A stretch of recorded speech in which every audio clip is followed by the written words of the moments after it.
Shall I start? Yes. Europe, America, and the countries. Almost. We saw in Unit 2 that American poetry originated in the songs of the Native Americans. After the European colonization in the 17th century, the Puritans... Shabana, wait for a minute. Shabana, wait for a minute. Who is this MS? There is someone called MS here. Please mute yourself. I'll be calling out the names of the students and they'll be reading one after the other. I'll be explaining whenever it is needed. Okay? Yeah. Go ahead, Shabana. Okay, thank you. After the European colonization in the 17th century, the Puritans influenced American writing to a large extent. The age of Enlightenment shaped the course of American literature in the 18th century. Romanticism brought about another major change in the direction of American literature. In Block 1, we discussed the development of poetry on the American soil in the early period. In Unit 9, which is an introduction to American poetry, we shall discuss the contribution of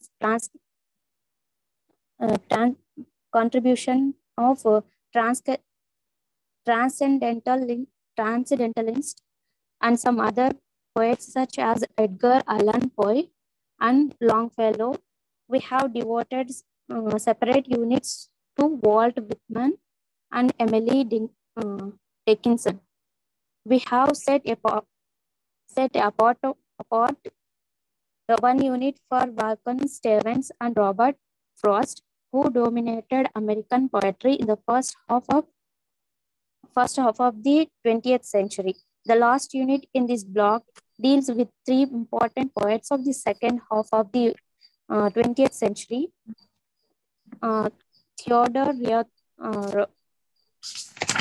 Rothschild, Robert Lowell, and Allen Ginsberg. The poet in New England. The writer played an important role in New England in the 19th century.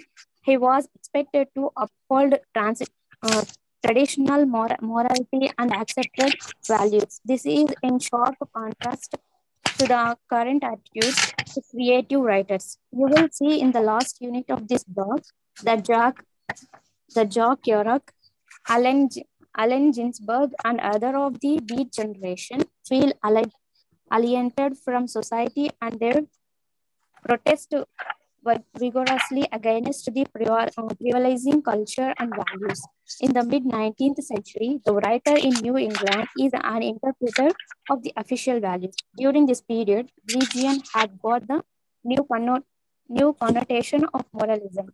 As a sequel, the writers have replaced the ministers of the church as spokesmen of society. Thus, they acquired a new dignity which belonged to the glary earlier. Writers who assumed the mantle of clergymen felt in their duty of prepare sermons. They felt they need to... One second, Shabana. Chanakya, mute your mic. Chanakya. I think someone by name Chanakya is here. Yeah, go ahead, Shabana. Okay.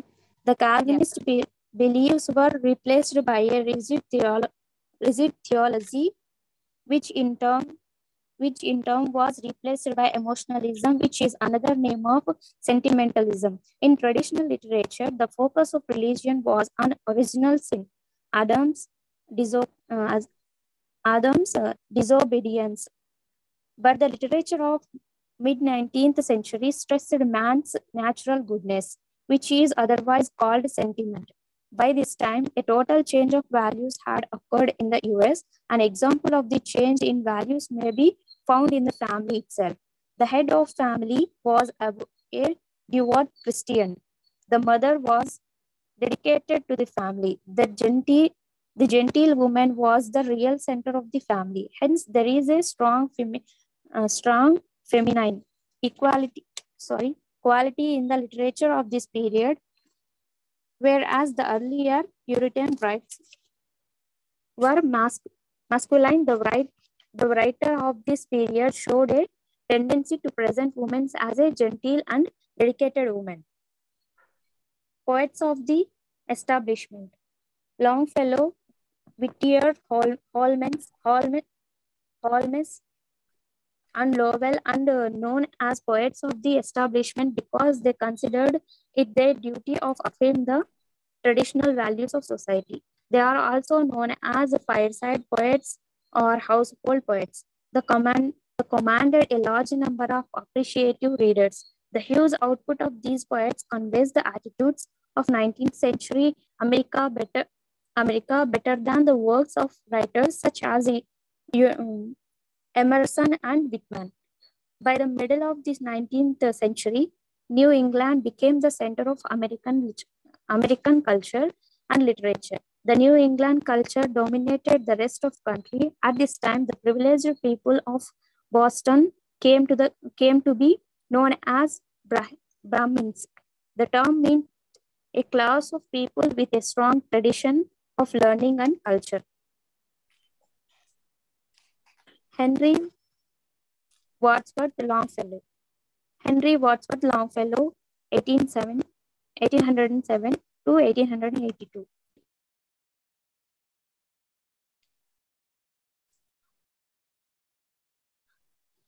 Sorry. Second only to Tennyson as a popular poet. His poem of life is known for the clarity and directness of statement. In spite of personal tragedies and several physical ailments, he maintained a cheerful attitude which he is expressed in his poetry. Longfellow could keep poetry and life separate. One of his recurring themes is the missed opportunities, the knowledge that time is moving ahead. The image footprints of the sands of time occurs in several of his poems, such as A Poem of Life, 1938, and The Tide Rises, The Tide Falls, 1879. Longfellow was a popular poet who wrote The Village Blacksmith and Excelsior. He also wrote emotional verses such as The Building of the Ship and The Arsenal at Springfield. In the later poems, the design is simple and the statement is clear. The long poems like the Strong of Hiawatha and Tales of Wayside Inn show Longfellow's skill at narration, description, and characterization.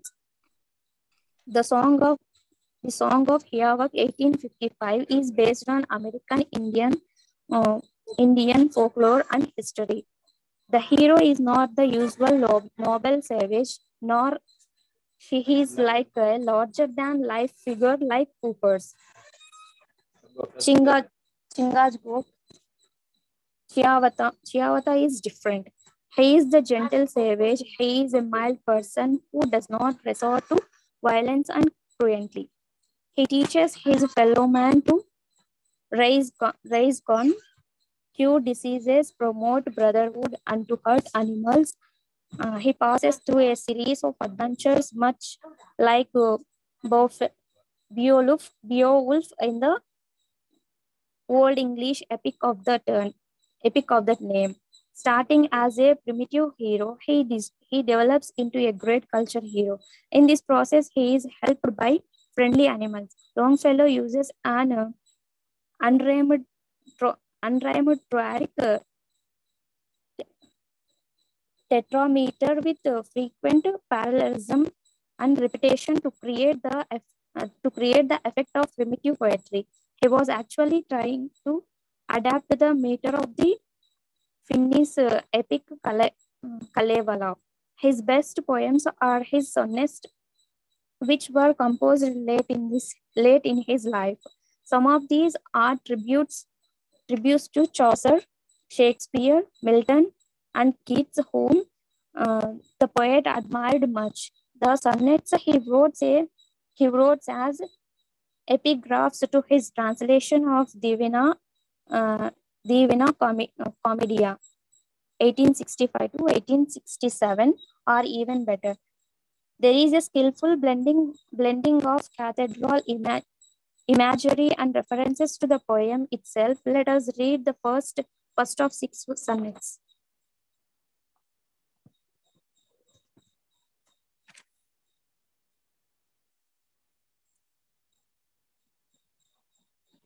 Hello.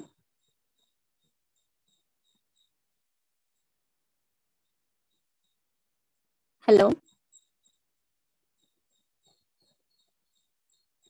Yes, go ahead, please. Can you hear? Okay. Have I at some shall I read this poem? I think you can skip that. Alba, please come again.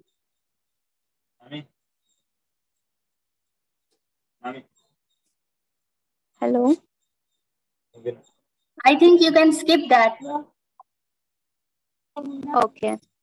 In the first 8 lines, he describes the general situation of a laborer after a day's hard work, visiting a cathedral and kneeling and saying the Lord's Prayer in such devotion. The din and bustle of the world outside don't make any impact. In this last 6 lines, the speaker or a poet says that he visits the cathedral daily and kneels in prayers, very much like the laborer.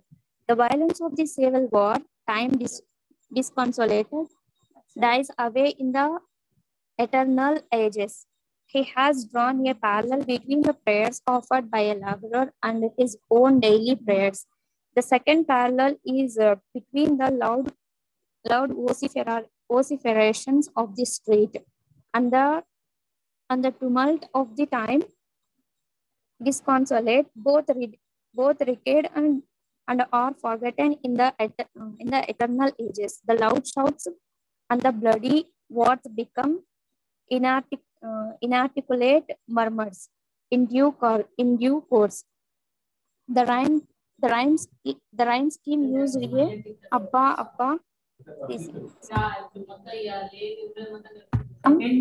inarticulate murmurs in due course. The rhyme scheme used here, Abba. Hello. Yeah, Shabana, I can listen to you. Very good. It's a very good reading from the passage. And yes, the reading, writing, listening, and speaking. Is it audible? Is it my voice audible to all of you, dear students? Yes, ma'am. Yes, ma'am. Yes. Yes, ma'am. Any language we acquire through 4 skills. Yeah, thank you. See, any language we acquire through 4 skills. One is speaking. We listen, then we speak, read, and write. So, all these days you are listening to different lectures, right from the paper 1, paper 2, paper 3, and paper 4, 5, right? So, how many of you are reading, have that habit of reading loud, or reading habit regularly? Many of you might be having that, right? Since it is not an offline class where I can see your responses, but within the given period of time, I thought regularly you are going to listen every hour. I mean, Saturdays and Sundays or online classes, but we should have even reading habit also in spite of your regular classes, right? Okay, thank you, Shabana. It's good that you are practicing and everyone is listening to that. Any other student who is interested to read the next chapter? What is the outcome, learning outcomes, or you can see the concluding part? Shabana? Shabana, read the concluding part, or let us sum up so that you'll understand what exactly. Every unit will have objective, so that it's a self-learning material. The student is going to understand by reading the objectives, like what exactly is discussed in that particular unit. In the last, let us sum up, we'll come to know like what is the focus of that unit. What are the, is it the, whatever the concepts are clearly mentioned, and how much you are able to understand. So After, maybe we don't have that much of time, like we can read everything and we can explain in detail for every unit, but still we always touch upon, and we can have a bird's eye view of all the units, and the students are going to come here. Before reading, you should read and then come here, so that you can discuss with the counselors or the academic counselors who are coming with you, and you can clear your doubts. Okay, so they are not here to teach you, but they are here to support you in your clarification of your doubts. Okay, yeah, Shabana, read the let us sum up paragraph now for that particular unit which you read, unit 9. Okay. Surya Jyoti, mute yourself.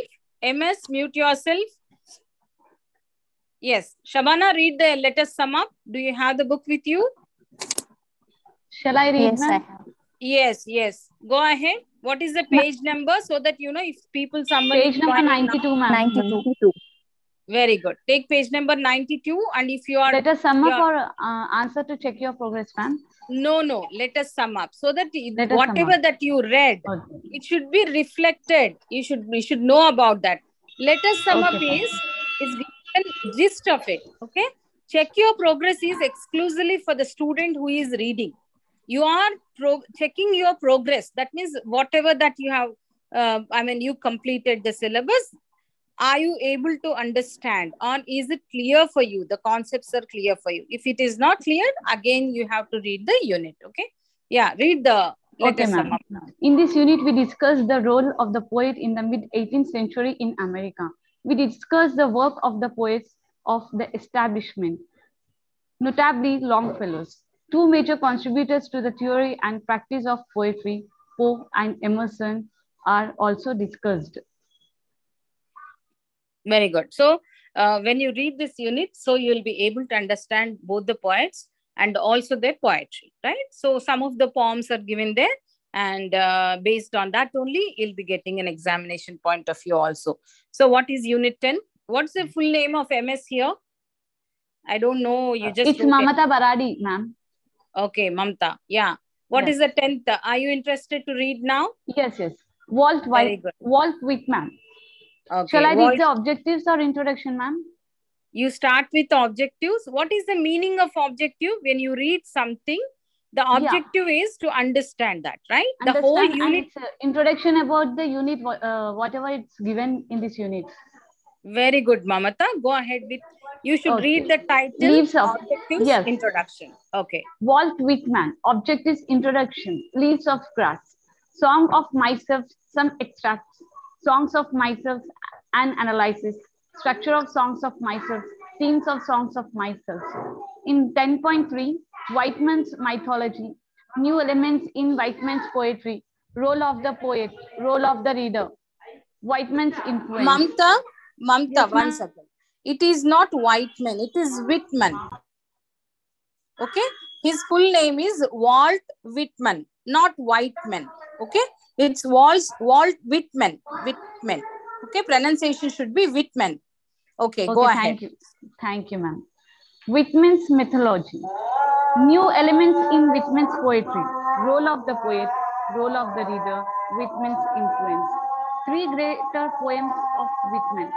Crossing Brooklyn Ferry, Out of the Cradle, Endlessly Rocking, When Relaxed, Last in Mamta. Yes, ma'am. Just wait for a second. Is anyone interested to read? We'll come back to Mamta again after 10 minutes. Is anyone interested to read? Any of you? Yes, ma'am. Can I? Yeah. Samta, go ahead. Yes, ma'am. Out of the cradle, endlessly rocking, when Lila's last in the dooryard bloom, let us sum up, answer to check your progress, sample examination questions, recommended books, objectives. After going through this unit, you will be able to write about Walt Whitman's poetry, analyze a few important points of Whitman, assess the contribution of Whitman to American poetry. Introduction. Walt Whitman, 1819 to 1892, is a pioneer of a revolutionary in poetry, which has had a wide-ranging and far-reaching impact. Some of his poems, Out of the Cradle, Endlessly Rocking, and Crossing Brookline Ferry are among the best poems in any literature. His bold innovations in themes and techniques lead to experiment by poets in other countries also. He was much ahead of his times when he wrote frankly on sex, which he considered the proactive urge of the universe. He preferred rhythm and his free flow to metre, which imposed constraint. His poetic symbols are drawn from experience rather than from stock images and cliches. He had faith in democracy, transcendentalism, and individualism. His poems have been more influential than the poems of any other American poet. Emerson praised Whitman's Leaves of Grass, 1855, as the most extraordinary piece of wit and wisdom that America has yet contributed. I find incomparable things said incomparably well as they must be. Leaves of Grass. Leaves of Grass is a unique collection of poems. In a lengthy preface, Whitman announced the beginning of a new age for American poet. The first poem is long one, entitled Song of Myself. The poems of Leaves of Grass are in free verse in which the lines are irregular, but there is a rhythm. The book went through 7 editions in the poet's lifetime.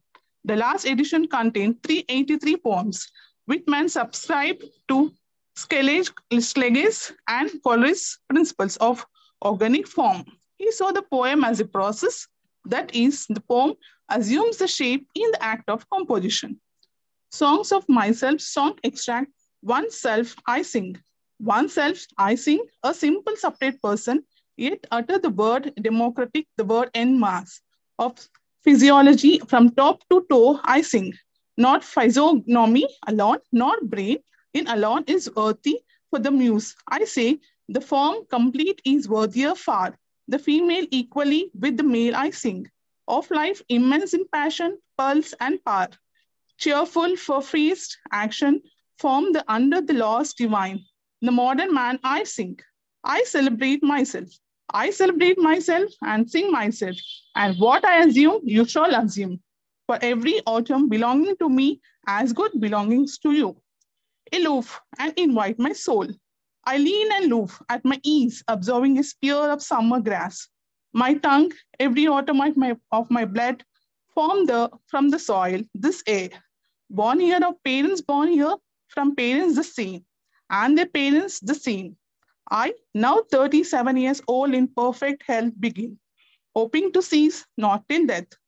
Creeds and schools in abeyance.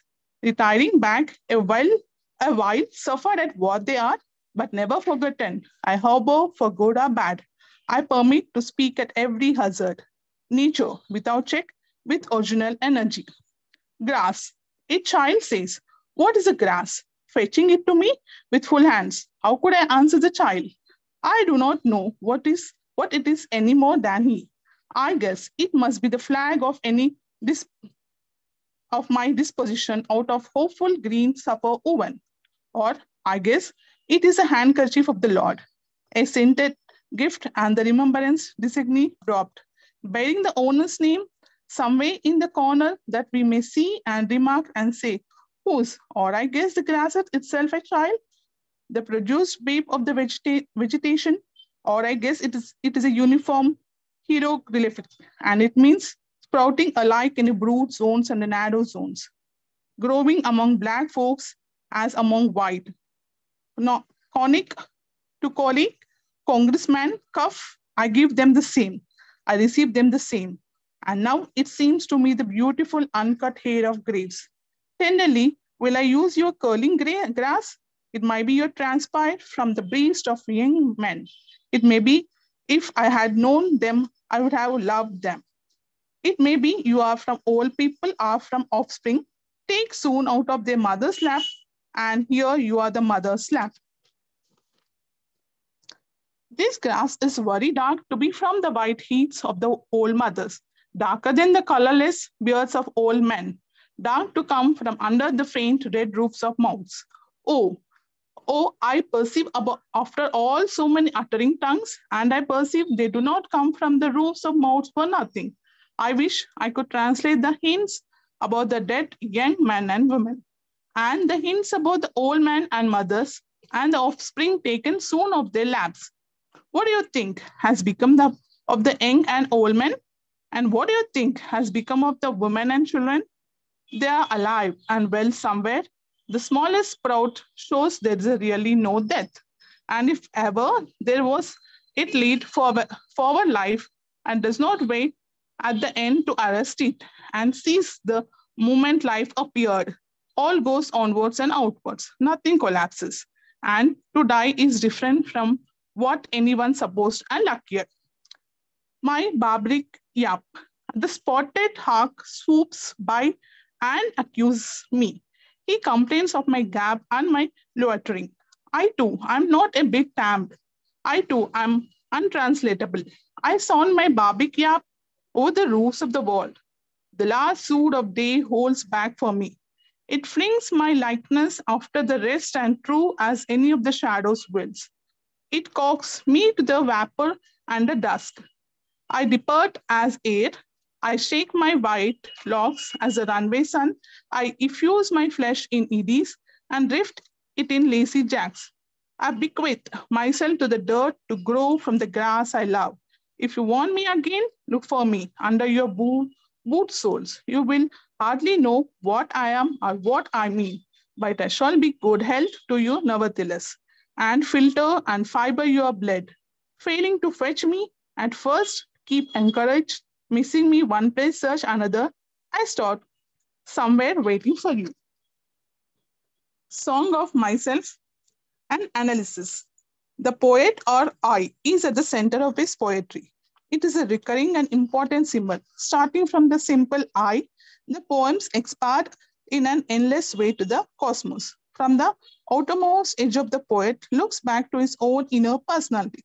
The poem begins with, oneself I sing, a simple separate person, yet utter the word democratic, the word en masse. These lines show some unconventional features of Whitman's poetry. The opening line is ungrammatical. The line stresses the importance of the individual, a simple separate person. At the same time, they speak of en masse, that is, humanity at large. Whitman believes that it is necessary to re-examine all old and new things in the context of the emergence of Americas and democracy. His aim is to chant those themes through the utterance of one, not only the grateful and reverent legatees of the past, but the born child of the new world. A backward glance or travel the roads, 1888. He takes apparently contradictory elements, matter and spirit, life and death, good and evil, as his province, like the spider spinning one coil or another in ever widening circles. The poet too would move from inward to outward, from I to the in mass, until he encompasses the whole universe. Structure of song, myself. Song of myself, 1855, the core of Leaves of Grass. It uses lyrics and epic futures and ties up with a personal and national experience. It may be described as a national epic in which the high-end idealism of democracy is happily blended with the robust materialism of a young nation. Rowe, Harvey Pierce described it as Whitman's spiritual autobiography. The poem might appear at first glance to be an odd assemblage of description, catalogs, quotations, etc. But a closer examination reveals a method and a meaningful structure. There is an introduction, dramatic development, mystical release, expansion, return, and conclusion. It has a musical structure. Certain themes are introduced, developed, and related to one another, and finally synthesized. This is the structure of symphony. Very good, Samita. Okay, I want you to read the headline, side headings of that particular chapter, unit. Can you give me the details of it? Because, we are just winding up what exactly we have done in this 1 hour with unit 9 and unit 10. What is that you are able to understand? Not only for Samata, but also for the others. So you are just listening to that, or you are able to understand while Samata is reading. So can someone respond to me? Any one of you, including Samata? Yeah, we can understand, ma'am. Like we can Yes. understand. Like, no. Explain in your simple terms, in your own Um, sentences. is they like it's about evolve with man. Uh, Mm, we are reading about his poems. mm, Like a song of myself, like grass, like mm, so.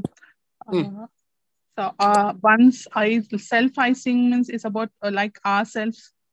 mm. Uh, so he's explaining. So that's Good. I think to some extent you are able to understand, but for yes, expression, whatever the expression that you are right away giving is yes. something not completely giving the meaning of what you understood, right? Oh That's yes, what, ma'am. Yes, isn't it so? yes, So, ma'am. not only about reading, but you should be able to understand. That's what I'm making you to try in this 1 hour session. All of you, dear students, you listen to that, but how much you are able to understand. The same thing happens when you are reading. You'll be able to understand certain terms and terminologies. But were you able to write? I want you, Samata, Shabhana, and all the students here whom I am interacting right away. If you write, then you will understand in toto. When it comes to listening, you may listen or you may not listen, right? All the people who are here, almost 40 participants, some of them are listening to us, some of them were unable to listen. But the still some words, keywords, you are able to understand. Certain words which are not familiar to you, you are unable to understand, right? So for that, you need practice. When it comes to, I mean, not only the literature class, I'm trying to tell you in general why English literature and language is important for us. Especially when it comes to masters. You are in the masters. That means you are in the master degree, right? It is MA English. It's not 10th class or intermediate or graduation. You are masters. I mean, taking a hold of the language. You should master the language. For that, you need 4 skills: listening, reading, speaking, LSRW, listening, speaking, reading, and writing. Reading part, today I am doing it, and we all are doing it. Many of you are listening to me, and some of you are just hearing to me. Is there any difference between hearing and listening? Can someone respond to me? Is there any difference between listening and hearing? Yes, ma'am. Yes, Yeah. ma'am. Yes, ma'am. Yeah. What is it? What is it, Archana? Listening means that we are understanding what you are saying actually. And hearing means just normal hearing, maybe that much information we are not getting from the context which is going on at present. Very good. Rightly pointed out by Archana, we listen to lectures, whereas we hear to news. Is it clear? I'm just giving a very simple example from our own life.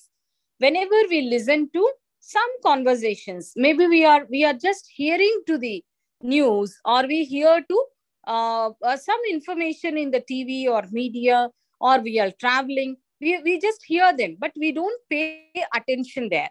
Is it my voice clear to you? Yes, ma'am. Yes, ma'am. Yes. See, you are listening to me, so you are able to respond to me, right? Many of you raised your hands. Someone has unmuted themselves. Whereas when you are not listening to me, then the people may not be responding because you are not listening, but you are just hearing. Maybe in between course of time, you are not paying attention. Today, we successfully completed one session on reading because I'm not teaching you here for American literature. Unfortunately, the resource person has got some personally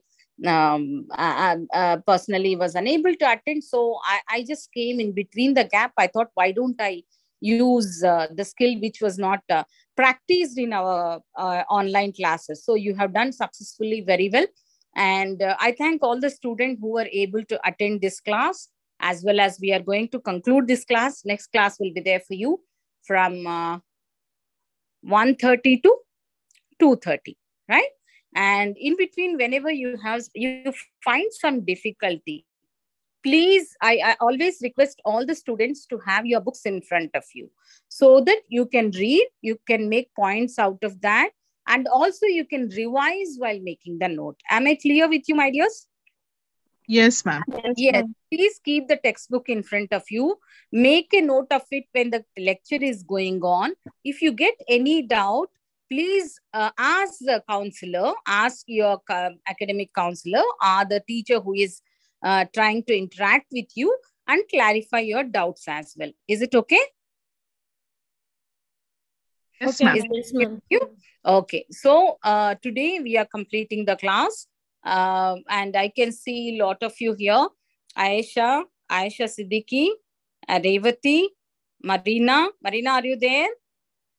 Chanakya, are you there? Dharani, see, all of them are here, but no one is responding. What is that means? Archana? Yes, ma'am. Yes. Kavya, are you there? Rajamani? Yes, ma'am. Very good. MS means? Mamta? No. Someone. Mamta, are you there? Kiran, are you there? Yan Kiran. Yes, ma'am. Very good. Praveen 18. Yes, ma'am. Yes. Very good. Pooja? Yes, ma'am. Okay. Aruna? Okay. Samata? I know Samata. Yes, ma'am. Uma? And everyone is... Yes, madam. Yes, I get. Who is this Galaxy A30? Is this a name like Galaxy A30? What's the name? Galaxy A30. He writes the name. Medina, madam. Medina. Medina. Very good. So please write your name. And if you are wanted to be very authentic, you can write your number also. Like Anjan Kumar with your your ID number, so that it will be easy for us to understand that you are from our university. Okay, good. So read well and come back to the next class at 1:30. Okay, have a good time. Thank you. Thank you, ma'am. Thank you, ma'am. Thank you, ma'am. Thank you, madam.